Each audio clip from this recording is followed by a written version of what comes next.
El corazón humano late 100.000 veces cada día. El corazón es un músculo, una bomba, tiene un propósito: bombear sangre.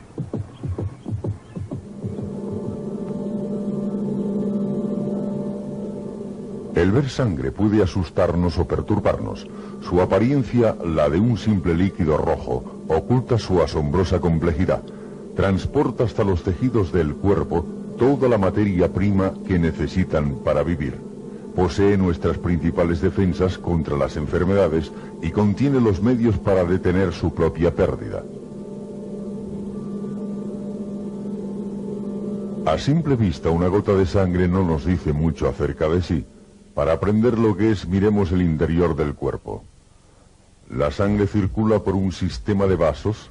Las arterias llevan la sangre desde el corazón y se ramifican en conductos más y más pequeños llamadas arteriolas, terminando en vasos capilares de tamaño microscópico.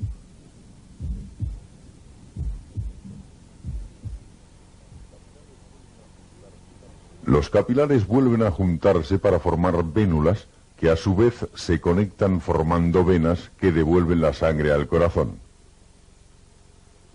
Los diagramas del sistema circulatorio suelen mostrar solo los vasos mayores, que únicamente sirven para llevar sangre de un lugar a otro.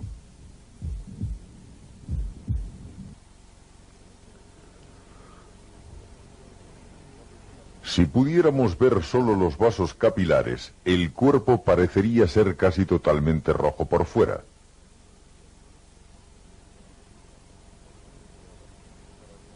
Y por dentro, un enmarañado laberinto. Colocados en fila, los capilares de una persona circundarían la Tierra. 2 veces. Cada célula del cuerpo queda cerca de un vaso capilar, porque solo a través de estos puede pasar la carga vital de la sangre.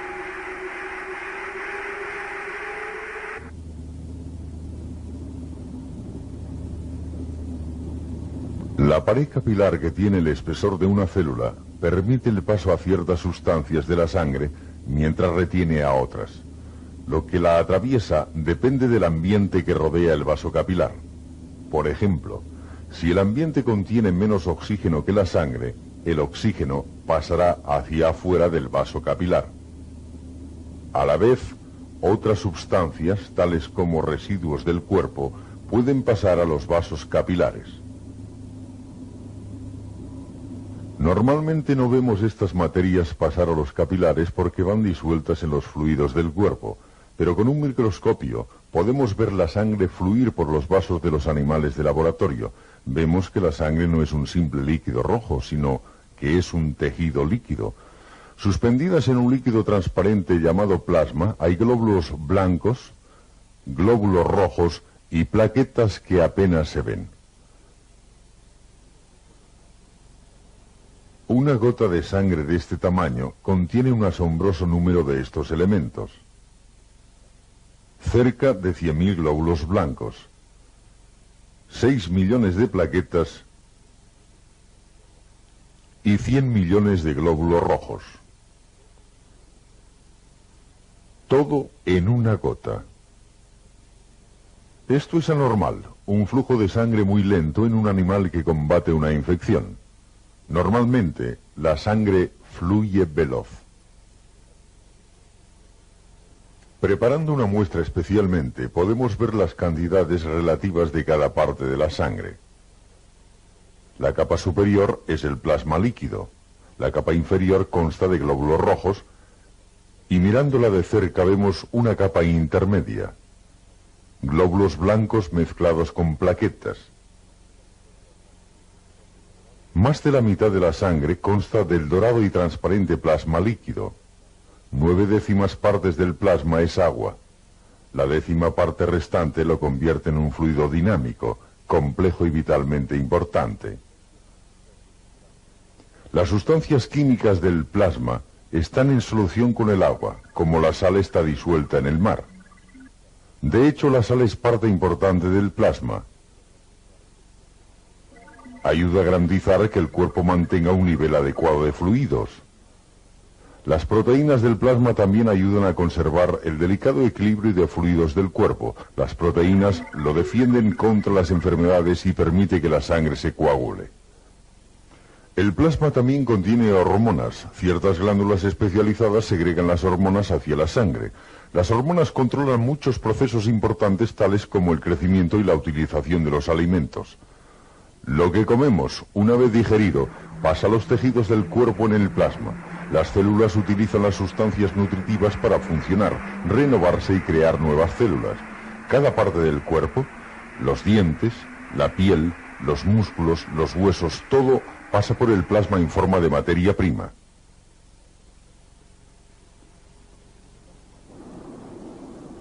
El plasma también contiene los desechos de las células. Los desechos fluyen de los tejidos a los vasos capilares. Ciertos órganos, en otras partes del cuerpo, retiran de la sangre estas dañinas sustancias químicas. Los riñones extraen desechos y ayudan a regular el nivel de sal y agua. El hígado también mantiene la calidad del plasma, eliminando las sustancias químicas perjudiciales y liberando sustancias nutritivas como combustible para producir energía. En los pulmones el oxígeno se disuelve en el plasma, pero el plasma no puede contener todo el oxígeno que necesita el cuerpo. La función primordial de los glóbulos rojos es transportar oxígeno, que tiene algunos componentes típicos que parecen bolsas flexibles pero no están vacías. Contiene una sustancia química llamada hemoglobina. La hemoglobina pone la sangre roja y posee una asombrosa capacidad para captar el oxígeno y luego liberarlo.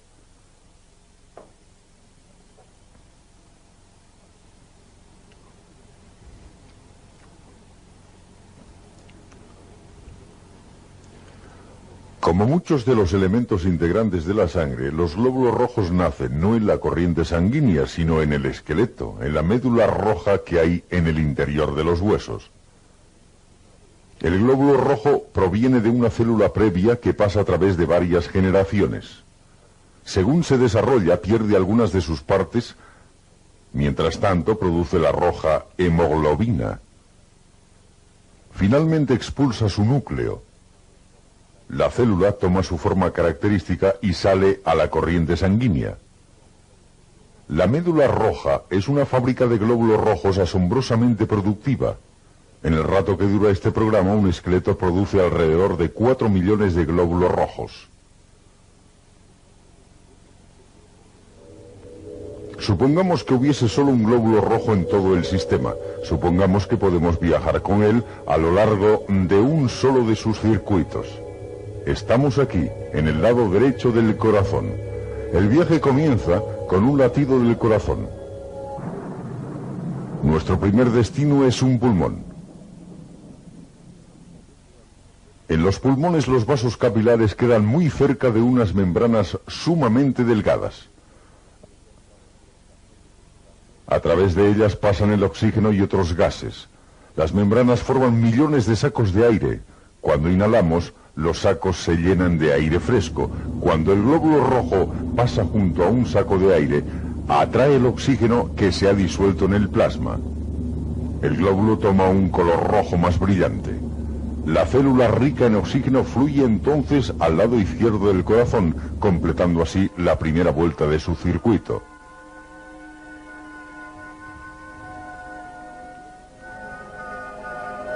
El corazón vuelve a expulsar sangre, esta vez hacia el cuerpo. La ruta que toma está sujeta al azar casi completamente.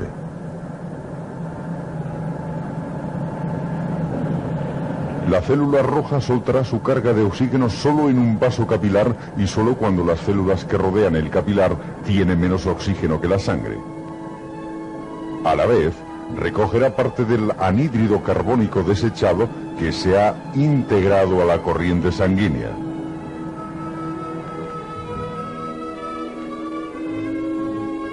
Cuando el glóbulo rojo contiene menos oxígeno, se oscurece su color.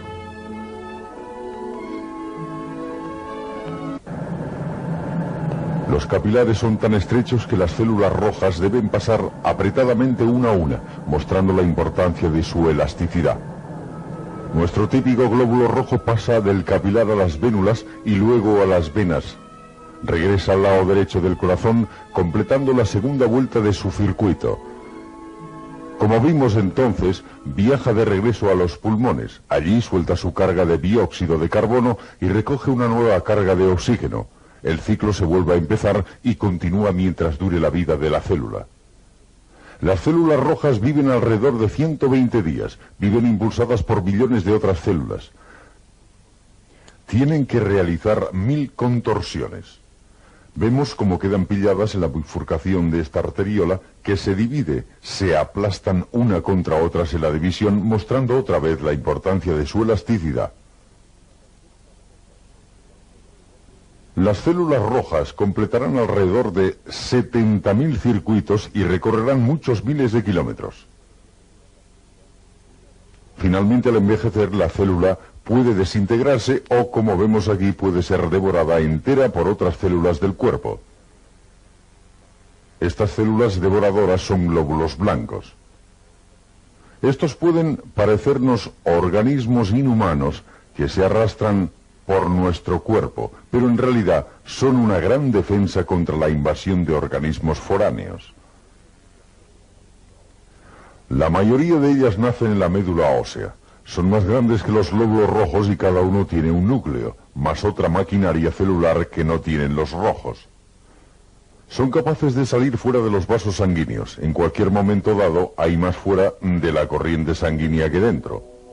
Los organismos foráneos atacan el cuerpo continuamente. Los glóbulos blancos de la sangre ayudan a eliminar los invasores. Aquí un glóbulo blanco consume bacterias. Primero las envuelve y luego las destruye. Pero a veces los organismos invasores se reproducen más rápidamente de lo que pueden eliminarse y el cuerpo enferma. Por fortuna, la sangre y el cuerpo tienen una estrategia más para combatir la invasión: el sistema inmunitario. Cualquier sustancia que provoque una respuesta del sistema de inmunidad es un antígeno. La primera invasión del antígeno puede enfermarnos bastante. Lentamente los glóbulos blancos destruyen el antígeno, pero mientras lo logran, el cuerpo prepara una defensa hecha a la medida contra ese germen en particular para crearnos inmunidad contra la enfermedad. Digamos que ha entrado en el cuerpo una bacteria potencialmente peligrosa. Puede enfermarnos, pero mientras tanto cierto tipo de glóbulo blanco llamado linfocito aprende a reconocer esa bacteria. Cuando el germen toca el linfocito, este se divide. Los nuevos linfocitos producen ciertas proteínas especiales llamadas anticuerpos. Algunos de los anticuerpos se hacen parte del linfocito, otros pasan al plasma para circular por el cuerpo. Los anticuerpos son armas hechas a la medida contra los invasores. Estos anticuerpos solo atacarán a este tipo de bacterias para destruir los gérmenes o inmovilizarlos para que los glóbulos blancos puedan reconocerlos y actuar contra ellos más fácilmente. Esta estrategia puede proveer inmunidad contra la repetición del ataque de muchas enfermedades. Podemos aprovechar este mecanismo inyectando en el cuerpo microbios muertos o debilitados de las enfermedades. Así desarrollamos anticuerpos contra los gérmenes sin tener que sufrir la enfermedad. Esta inmunización salva incontables vidas cada año. En resumen, los glóbulos blancos tienen dos funciones principales. Una es reconocer elementos peligrosos en el cuerpo y la otra es destruirlos. Las plaquetas, que son el tercero y más pequeño elemento formado de la sangre, también defienden el cuerpo. En este caso, la defensa es contra la pérdida de sangre. Como las células rojas y la mayoría de las blancas, las plaquetas se forman en la médula ósea, cuando sus gigantescas células matrices se rompen, soltando las plaquetas a la corriente sanguínea. Trabajando en combinación con las proteínas del plasma, las plaquetas tapan el escape de la sangre de los vasos. Antes, al mostrar un tubo de ensayo con sangre separada, tuvimos que añadir a la sangre una sustancia química para evitar que se coagulara. De otro modo, la sangre del tubo se hubiera puesto así. Claro que todos tratamos de evitar las heridas, pero a veces nos ocurren. Primero sangramos. La sangre fluye por el tejido roto. El tejido lesionado libera sustancias químicas. Los vasos se hinchan para estrechar la abertura. Y comienza el complejo proceso de la coagulación. Normalmente las plaquetas fluyen libremente por los vasos. Cuando un vaso se lesiona, las plaquetas se adhieren a la superficie rota y luego unas a otras. En poco tiempo han formado un tapón flojo y mientras tanto las sustancias químicas del tejido lesionado activan una serie de reacciones químicas que tienen como resultado final la formación de fibras duras de proteínas. Esta micrografía muestra glóbulos rojos, un glóbulo blanco y una masa de plaquetas atrapadas entre las fibras. Las plaquetas se extienden para adherirse a las fibras. Las plaquetas se contraen uniendo las fibras para sellar más la herida. Inevitablemente invaden la lesión bacterias, suciedad y otros desechos. Las células blancas llegan a destruir invasores extraños tales como estas bacterias. Aquí vemos glóbulos blancos pegados a la pared de un vaso cerca de una infección. Saldrán de la corriente sanguínea para combatir la infección en los tejidos. Finalmente, los tejidos lesionados se repararán. La herida sanará. Las magulladuras se deben a golpes ligeros que rompen los vasos pero no abren la piel. En casos de lesiones muy graves, como lo son las quemaduras, la pérdida de fluido puede ser tan grande que la víctima muera antes de que pueda empezar el proceso de curación. Pero si se atiende a tiempo, puede darse tratamiento de transfusión. En la transfusión se inyecta la sangre de una persona donante en la corriente sanguínea de otra persona. Aunque hoy en día nos parece chocante, las primeras transfusiones intentadas a mitad del siglo XVII fueron entre hombres y animales. Los resultados fueron desastrosos. Aun cuando se intentó realizar transfusiones entre personas, pocas veces se llevaron a cabo con éxito.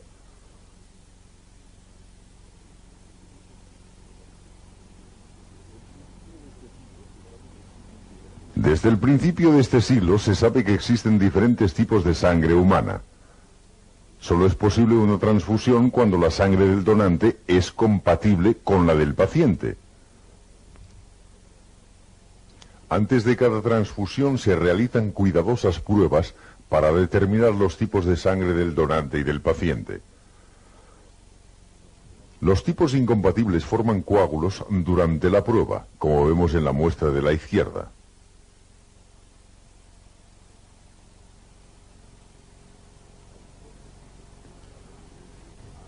Hay 4 grupos principales de sangre, A, B, AB y 0, con subdivisiones en cada grupo. Los pacientes pueden recibir la sangre completa o solo parte de la sangre según su necesidad. Hasta que resulte práctica la sangre artificial como sustituta, cada año miles de personas deberán sus vidas a los donantes. El donar sangre es un acto de solidaridad rápido, seguro y relativamente indoloro. El cuerpo repone rápidamente la sangre donada, y esta sangre puede salvar una vida.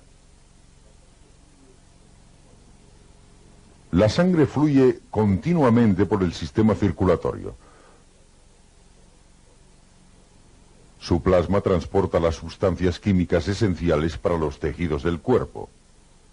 El plasma contiene complicados mecanismos de defensa contra las enfermedades y la pérdida de sangre. Arrastra desechos y sustancias químicas que regulan y conservan todo el cuerpo. Suspendidos en el plasma existen elementos vivos con forma. Los glóbulos que cargan el oxígeno. Los blancos que reconocen y atacan las sustancias peligrosas y las plaquetas que cuidan de los vasos sanguíneos y juegan un papel esencial en la coagulación de la sangre. El plasma, los glóbulos rojos, los blancos y las plaquetas conjuntamente constituyen un tejido fluido de transporte. En conjunto son la sangre.